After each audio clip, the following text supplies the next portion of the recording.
தினமொரு வசனம். பிலிப்பியர் 4வது அதிகாரம் வசனம் 6. நீங்கள் ஒன்றுக்கும் கவலைப்படாமல் எல்லாவற்றையும் குறித்து உங்கள் விண்ணப்பங்களை ஸ்தோத்திரத்தோடே கூடிய ஜெபத்தினாலும் வேண்டுதலினாலும் தேவனுக்கு தெரியப்படுத்துங்கள். விளக்கம். நேற்று தேவனிடமிருந்து பெற்ற சமாதானம் இன்றும் நம்மோடு இருக்கும் என்று சொல்ல முடியாது. இன்றைக்கு தேவையான சமாதானத்தை இன்று தேவ சமூகத்தில் போய் பெற்றுக்கொள்ள வேண்டும். தினம் தினம் இந்த சமாதானத்தை பெற்றுக்கொள்வது எப்படி? தினம் தினம் தேவனுடைய சமூகத்தில் நேரங்களை செலவிட்டு தேவனோடு நமக்குள்ள உறவை உறுதிப்படுத்தவும் பலப்படுத்தவும் வேண்டும். தினம் தினம் தேவனுடைய சமூகத்தில் தேவனோடு ஐக்கியம் கொள்கின்ற அனுபவத்தை விடாது பற்றி கொண்டிருக்க வேண்டும்.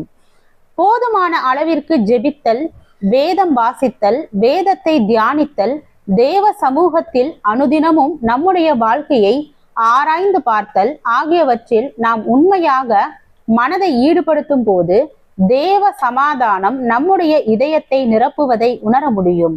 தேவன் தம்முடைய சமாதானத்தை எந்த சூழ்நிலையிலும் நமக்கு தர முடியும் என்ற உறுதியான விசுவாசம் நமக்கு தேவை. ஆனால் அந்த விசுவாசம் மட்டும் போதாது. அந்த விசுவாசம் உயிரோட்டம் உள்ளதாய் விளங்கத்தக்க விதத்தில் நாம் செயல்படவும் வேண்டும். ஜெபம் போதுமான அளவு இல்லாத நிலையில், வேத தியானத்தில் ஈடுபடாத நிலையில், தேவனுடைய காரியங்களில் மனதை சரியாக ஈடுபடுத்தாத நிலையில் விசுவாசம் மட்டும் சமாதானத்தை தந்துவிட முடியாது.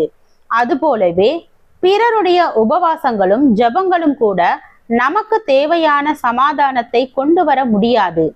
ஏனென்றால் தேவ சமாதானம் என்பது தேவனோடு நாம் ஐக்கியம் கொள்ளுகின்ற தனிப்பட்ட அனுபவத்தினால் மட்டுமே வருகின்ற ஒன்றாகும். நாம் தனிப்பட்ட நிலையில் தேவனோடு நெருங்கிய ஐக்கியம் கொள்ளாத நிலையில் மற்றவர்களின் ஜெபமோ உபவாசமோ நமக்கு சமாதானத்தை தர முடியாது. சமாதானத்தை எதிர்பார்க்க இயலாத சூழ்நிலையில் நாம் வாழலாம். சமாதானத்திற்கு வாய்ப்பே இல்லாத நெருக்கங்களின் மத்தியில் நாம் நிற்க நேரிடலாம். ஆனால் சமாதானத்தை பெறுவதற்கு சாதகமற்ற நிலைமைகளில் கூட நாம் தேவனுடைய சமூகத்தில் இதயத்தை ஊற்றி ஜெபிக்கும் போது அவருடைய சமாதானம் நம் இதயங்களை நிரப்புவது உண்மை. இதனைத்தான் பவுல் அப்போஸ்தலன் எல்லா புத்திக்கும் மேலான தேவ சமாதானம் என்று சொல்கின்றான்.